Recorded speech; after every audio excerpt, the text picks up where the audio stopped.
So we're not recording yet? I think recording. Are you recording? this is Okay. definitely it. Yeah. We've got prepared tea. Yeah, that's it. Yeah, That's the it. tea I prepared earlier. Yes, that's right. Hot? Is it still hot? No, but they don't know that. Oh, okay, That's right. good. It's the magic of the movies. So that was an amazing piece to read out to us. I know I've actually read it 3 times now, actually, your book. I read it first just electronically when you asked me for the blurb. And then I read it again when you gave me the book, and then I read it again last night. And every time, well, all of it stands out. I mean, it really is. In my blurb, I said that you don't put a foot wrong, and I don't think you do put a foot wrong in this book, which is a very rare kind thing to say. I just know how deliberate every single word is in this story, and everything that happens. I can see how it all plays out. But tell us why you chose to start with that, because it's incredibly present when you were reading up that part. It's an incredibly present, like we're so much in that moment when we're reading that. Yeah, I mean that part always really stands out for me. It was very intense to write, and it was one of those bits I knew it would be. You know, there's always kind of like a kernel in the story that you sort of skirt around and either really look forward to writing or really dread writing, and that was definitely one of those bits for me. To me, I mean, obviously it's very emotionally charged. And that's one of the reasons why I chose it for the reading, because that's what the book is about, in a way. It's about the kind of intensity of George's feeling, kind of about everything, but particularly about Sylvie. But also just her complete inability to let that out, and the terror of showing it. You know, it's the kind of the unrequited love anxiety of, if I don't say something, it will never happen. But as soon as I say something, what we have, which is the most important thing to me in the whole world, may not exist anymore. And that's kind of what's going on there. She's never shown anyone her vulnerability, and I find it very. I'm still affected from reading it now. Now that's definitely is a thing. Like, you do take a risk when you take a friendship, a relationship to that next step. I've had it happen to me, and I've seen it happen to other people. That friendship is destroyed often when that confession is made.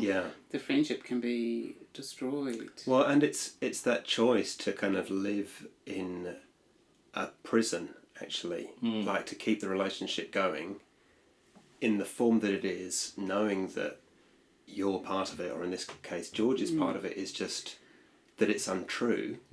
You're living in a prison of that, and I mean, there's all these kind of, I mean, George really is in a prison anyway. Like, her body to her is a prison. You know, it's sort of, she's constantly talking about being caged by her body, and I think that she has this idea of some, I don't know, like some sort of glorious soul or something that is somehow different to her body, which of course in a way it's not. It's true, but at the same time she's never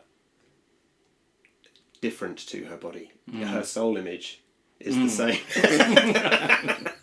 Get that. That's So you mean you think she's as unhappy with her soul? No, it's not that she's unhappy with it. I think that she sort of imagines that it would be somehow different. Right. That her soul would be somehow different. If she had a different... But I mean, I'm just going to plough on here. So. Yeah, go, yeah. By all means. Stop for tea if you need to. That's at the heart of the book for me is this kind of an idea of being incredibly true to yourself, or authentically yourself, and you have these two very different trajectories of George and of Sylvie. And for George, her arc throughout is from being very hidden away from the world, really not being comfortable with herself at all, and moving to not being a different person, being more herself, and more herself truly in the world. Whereas Sylvie's arc in a way, what to me, like the real tragedy of the title is Sylvie's turning away from the thing that makes her Sylvie. And, that's kind of George's big anxiety. That this person that she was, that she saw as kind of magic and in a way frozen in time, chooses to be not that thing, not the thing that makes her perfectly herself. Can I riff on that for a little bit? Get in there. So that particular section that you wrote, that you read out there, again, like Kaaron was mentioning before, we are very much in that room with them. It's incredibly tactile, very sensory. There is that steam, there is the heat, there's the flush of excitement, there's the shivering, but she's not cold. It's that love fear, that we get. That's an incredibly vivid sequence, and it makes so much sense to me that you would read that section out. Right. And that obviously there's a lot of you in there in terms of but it's also something I think that anyone reading this will recognize. We've all been that person who has yearned and been terrified about revealing who they really are in any given moment. And for me, that is the core of this book. Right. Which is why, and for me, it kind of seems like, I'm sure there's a question in here somewhere.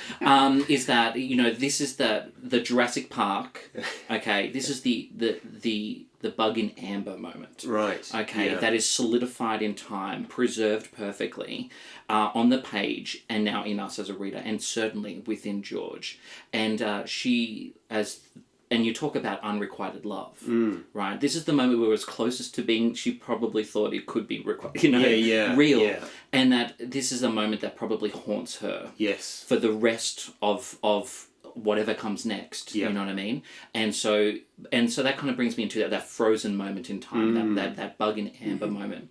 And that kind of, to me, feeds so well into the images of the attic that come around this, and of objects within a space, and how each one of those objects, a photograph, an object, are little frozen moments in time, and that we can tap into them and feed off them, but they're nothingness at the end of the time, and they create this incredible yearning. And so that yearning is very much in this book. So I'm wondering, how do you go about, as a writer, about creating a sense of yearning on the page? How about that for a sentence? And kudos to me for getting a Jurassic Park reference in there. This is all about.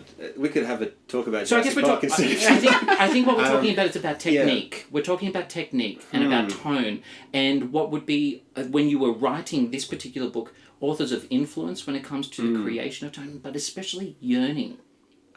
You've asked about 15 questions. Yeah, how about that? Work out which one to pick. But in the very clever way, you've got the yearning is, so, to me, really clearly only going one way. Yeah. Like, the yearning isn't coming back. And so she's getting back kindness, which is very nice, but also devastating. Like, that's the last thing she wanted was kindness.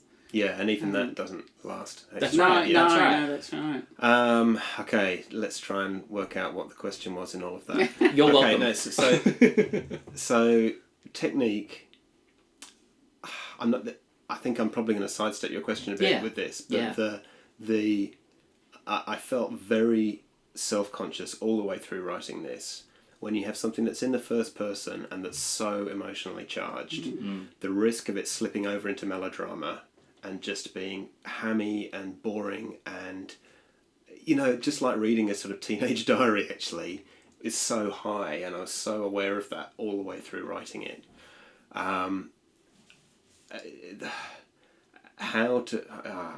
In terms of technique, I find it very hard to talk about how I did that. I think I was very, very conscious about always kind of pulling it back from that edge, because her emotions are larger than life. They are overwhelming and intense, and to some people they'd actually be kind of frightening. Just the intensity of them, and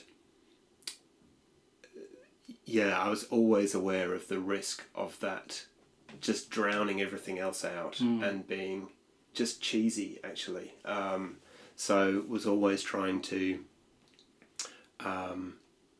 just express things very simply, or find ways to express it that weren't I feel like this, woe is me, but rather, I mean, the things that you picked up on in there, you know, like her physical sensations, the physical way that she's trying to hide her body. Yeah, definitely.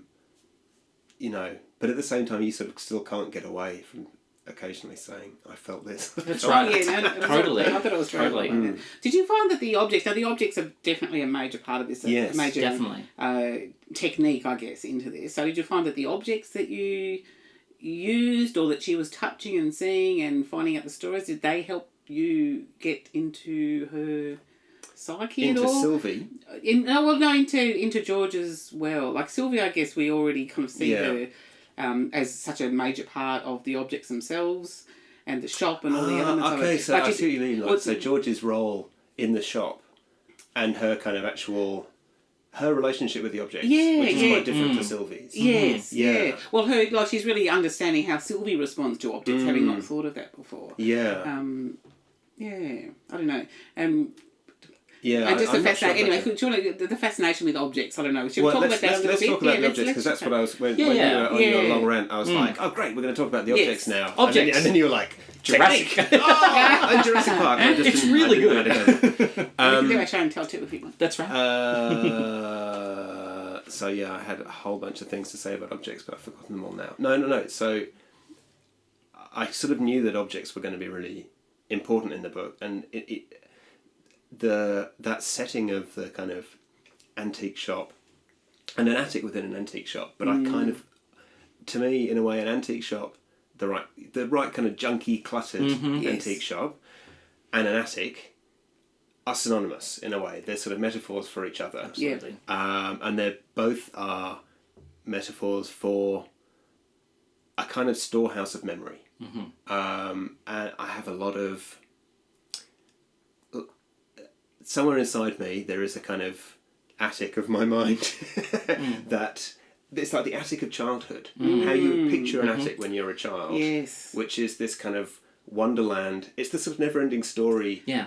That kind of magical place that you go up to, and it's full. Anything that you pick up could be some sort of magic object that leads you into a world of adventure, or that can tap you into some history that you knew nothing about, or you discover some mystery about your parents. You know, the possibility of what you can discover in an attic is just... yeah. So that has always fascinated me and been a real source of kind of magic and wonder and mystery.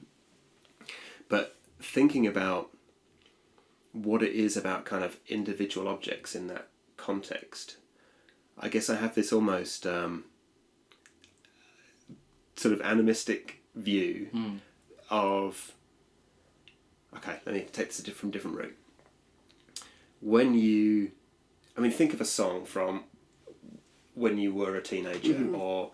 there's a song that's like, that's when I was in love with that person. Yes, absolutely. Or a smell that's like, oh my god, that's just brought everything about this time back. Yeah. And those things are like time capsules that contain that whole memory. Yes. Yeah. And the memory might be enormous, you know, might be filled with all kinds of sensory information, and what you remember may go well beyond the bounds of the thing that triggered the memory. Yes. Yes. Oh, absolutely. So you can hear that song and then you'll be in a funk all day. Yes. Yeah, it takes you right back then. Yeah. Yeah.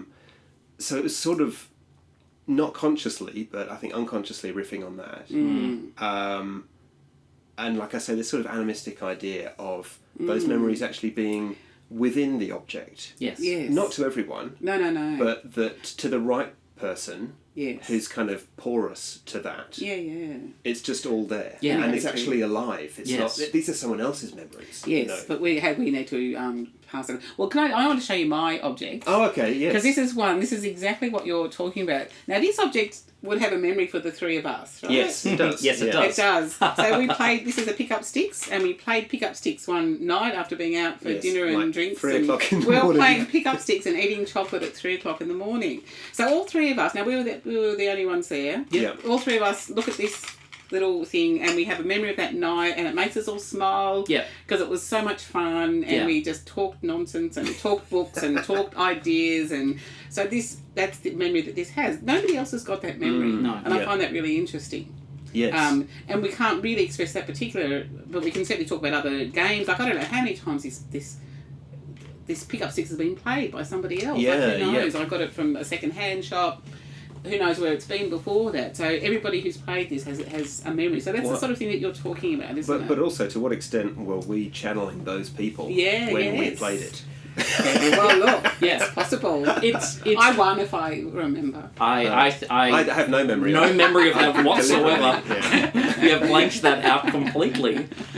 Look, it's can I have a feel? Yeah. It's quite light, and yet what we're talking about here is that it's imbued with so many memories. Yeah. And half of the, more than we're only just but a fraction of that. Yes. And that's what's in this book over and over and over again with these objects, and it's like the metaphor of ghosts. That they've been these inanimate objects that are possessed by the memories of the people who have touched and come into contact with them, and being able to tap into that. Do you want to go for it with your monkey? Oh, my monkey! Have you got your monkey? Here's my monkey. Here's one I prepared earlier.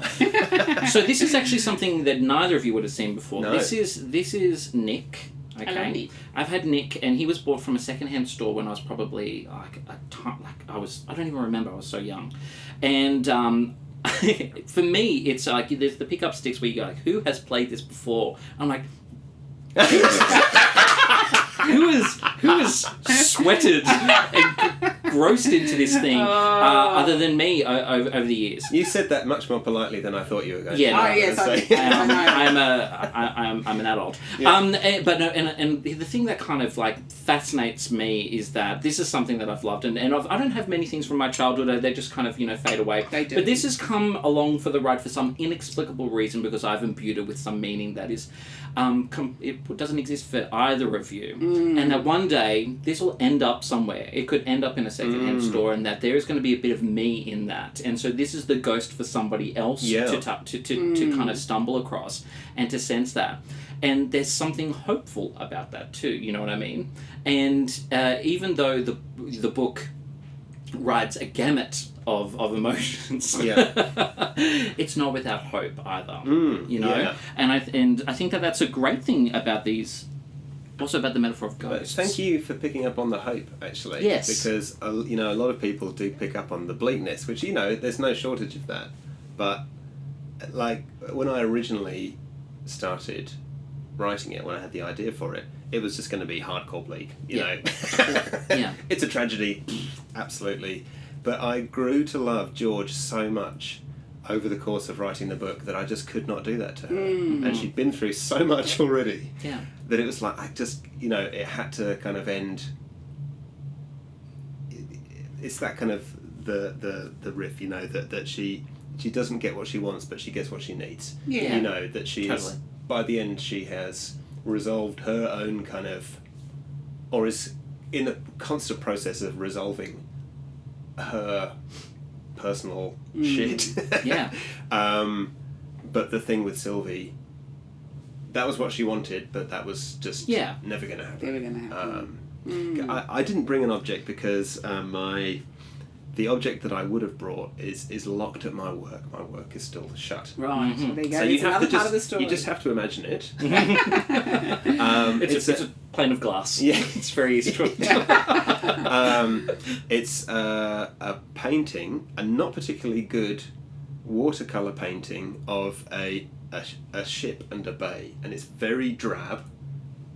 Either terribly, the colour's just not very good, or it's washed out over time. And it's got this very kind of knackered gilt frame, and it's just about held together by love and nothing else. It's like a piece of string in the back of it. That's the only thing holding it together. And Rosie, my wife, when I kind of brought this into our shared life, she was like, "I don't like the painting. Can we take that down?" And it was like, it's not about the. I'm not putting this up because it's a good piece of art, but what it means to me, like what it has contained in it, is this very intense memory of being, I don't know, maybe 7 or 8, and my great grandmother, so this is my mother's grandmother,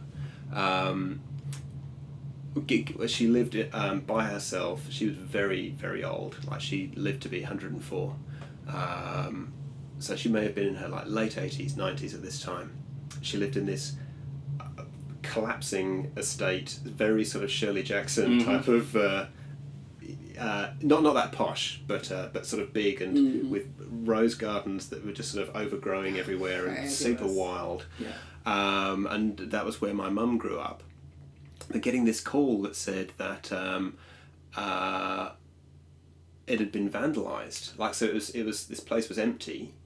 And my great granny was living somewhere else, and some people had just come in, smashed it up, and set it on fire. So it had kind of been half burnt to the ground. And we went there like the day or two after, and walking through this place that I have these kind of intense. I was talking about attics before, like that intensity of memory, of early childhood memories and things that are kind of. They're so filled with magic and mystery. This is like, her house was one of those places for me.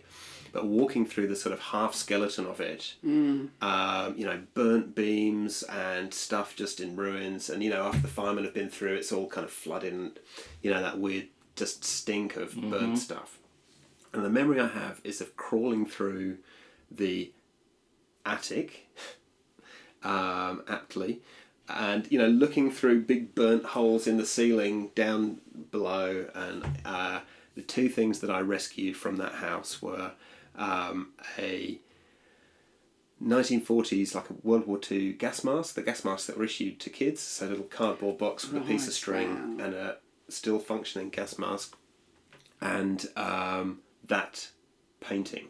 And so that painting has the burning house, but it's my great granny, and it's the house that she lived. Like, it's all everything in there. that thing. And the rescue that idea that the fact that you rescued it, that's what was there for you to take away. It's like that's the last physical memory. That's incredible. Well, it's better that you put the painting up than you did the gas mask. I got pretty obsessed with the gas mask when I was a teenager, and it didn't survive. There's something about people. We sell a lot of those in my second-hand shop. Oh, really? People love them, especially younger kids. There's something, they're really freaky, and they smell so weird. Yeah. Well, I mean, how about that? I mean, you're breathing someone else's kind of. Yeah. You thought my monkey hole was bad. Your monkey hole's really bad. Yes. Now, because we're really we've been chatting for a while, but one thing that Aaron and I are both really fascinated by were your chapter headings. Can you talk us through the chapter headings? So, at the time, to answer that question, I have to step back a bit and talk a bit about where the story came from. Good. Let's do that. There are sort of three things that sort of smashed together to make the story, but one of them was the title. Like, I had the title, not a sort of floating title, not attached to a story, but that I loved and knew I wanted to use. And the title came from the attic tragedy, from another novella that I was researching at the time, which plug is coming out from Meerkat Press next year, called Ariadne, I Love You, and that was that has some. The main character in that is, as a young person, obsessed with nature and is kind of bagged by everyone for like just being a dick who likes a classic dick who loves nature. But it's also kind of about tragedy, and this particular book that Nietzsche wrote, which is amazing, The Birth of Tragedy. So it's his kind of perspective on what was really going on in his read of Greek tragedy. And I'll talk in more detail about that in the launch for that book next year. But this phrase just kept coming. He refers all the time to Attic tragedy, and Attic refers to Attica, which is one of the parts of Greece where I believe Athens is now. But just my lame kind of dad pun mind was just kind of, a tragedy that happens in an attic. Like, how awesome is that? I think that's the writer brain. Okay. Well, call it what you will. But so, like, I had this kind of sort of obsession with Greek tragedy that had come out of that book, and I had this title, and then when all the other bits smashed together and started writing it, I kind of knew I wanted to kind of riff on Greek tragedy, And when I originally started writing it, I sort of wanted it to be, it was, you have to go that before you actually start writing something, you have all of these kind of vain ideas about like, I'm going to write a modern Greek tragedy and I'm going to, do it exactly as they did. But, and, of course that just didn't work and wouldn't work and would have been rubbish if I had kind of adhered to it. But so I was reading loads and loads and loads of Greek tragedies at the time that I was writing it and listening to lectures about Greek tragedy. So it was totally in my psyche during writing it. And so there's a handful of kind of Greek tragedy Easter eggs in the book because I couldn't make it as tragedy-ish as I wanted originally. So I thought, well, I'll just kind of throw myself a bone and put a few Easter eggs in. And one of them is the chapter headings. And they are the different sections of a Greek tragedy. Right. So Greek tragedy was incredibly formal. You had the actors. I mean, typically it was just one actor, but sometimes there was two or three.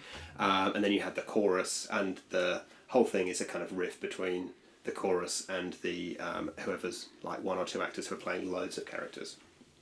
And it has this very formal structure, which is loosely in the book.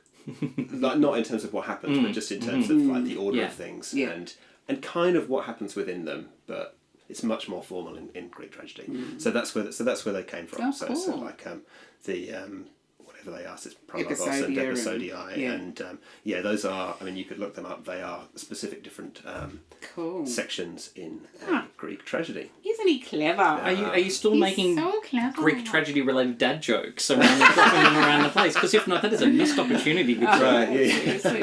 Before we wrap up, I did want to ask about place. Yeah. As we know, in stories of these, nature, place is so important, and it's very vividly rendered in the exact same way that the objects themselves and that love and yearning is as well. So I was curious about where this was written, the places that inspired, and it seems to lead so nicely into the cover as well, because it's all there. That is a stark, vivid image that I definitely take away from the story, regardless of the cover. Thank you. So, talking about place and the importance of it for you, and where. Well, I mean, setting to me is.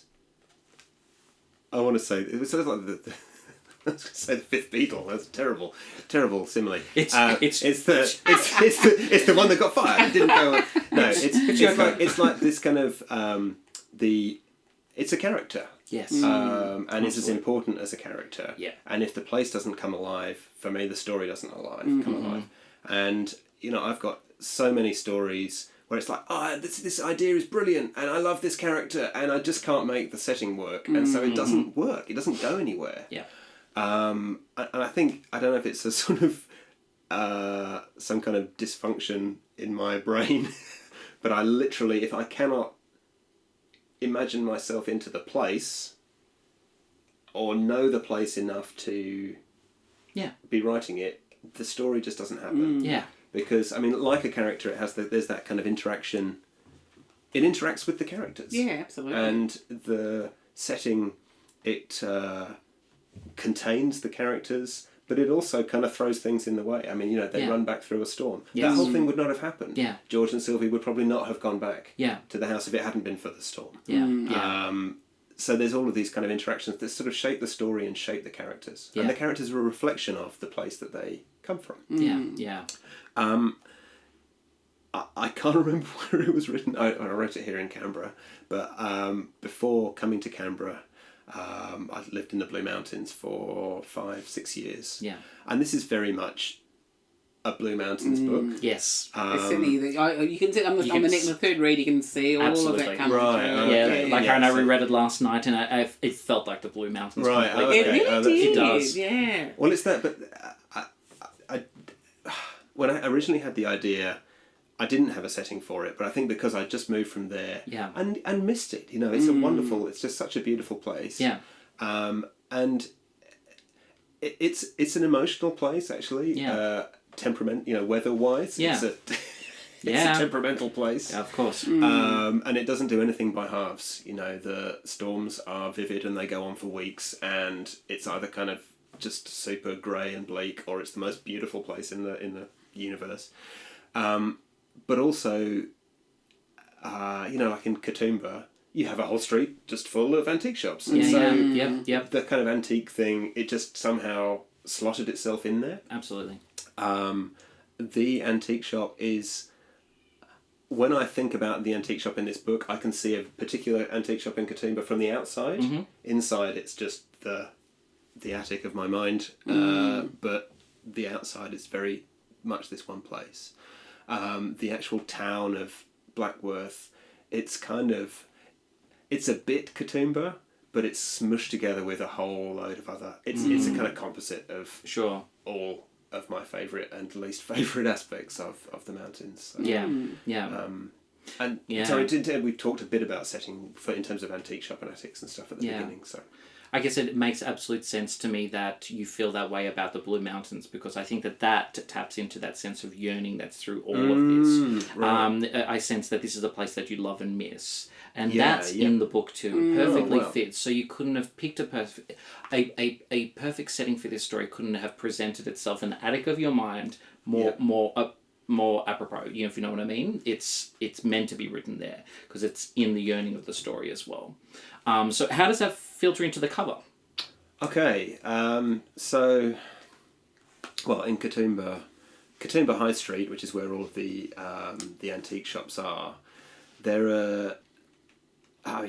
it's the mountains, so the streets are on different levels. Mm-hmm. So the high street is kind of way up from the street that's next to it. Yeah. And coming off the high street, there are all of these little kind of cobbled laneways. I don't know if they actually are cobbled. In my memory, they're cobbled. Yeah. But they're old and creepy, and obviously in one of the more terrible scenes in the book, George ends up basically being attacked in one of these laneways, and spoiler alert, you tricked me into giving a spoiler, but there is still kind of Sylvie coming in, and whatever strange power it is that she has with the objects is being kind of, I guess, sort of exploding out of her with force, or she's being aided by, or it's I'm reluctant to explain. We need to go into it any further. I'm reluctant to explore it too far myself because it's a mystery. Yeah. But that's the moment that is depicted here, and I've just got to give a shout out to Tricia Reeks from Meerkat Press for the cover, which is, it's gorgeous. She did all the work, but we had a lot of kind of dialogue about it that kind of built up over time, and just watched it kind of become this this amazing thing that I'm so happy about. Yeah. So, thank you, Tricia. No, it's really good. lots of little details, like little pictures in the corners. Yes. It's very good. It's a cover that rewards itself continuously for the reader as they're going through the books, and you're like, it's all coming together now, bit by bit.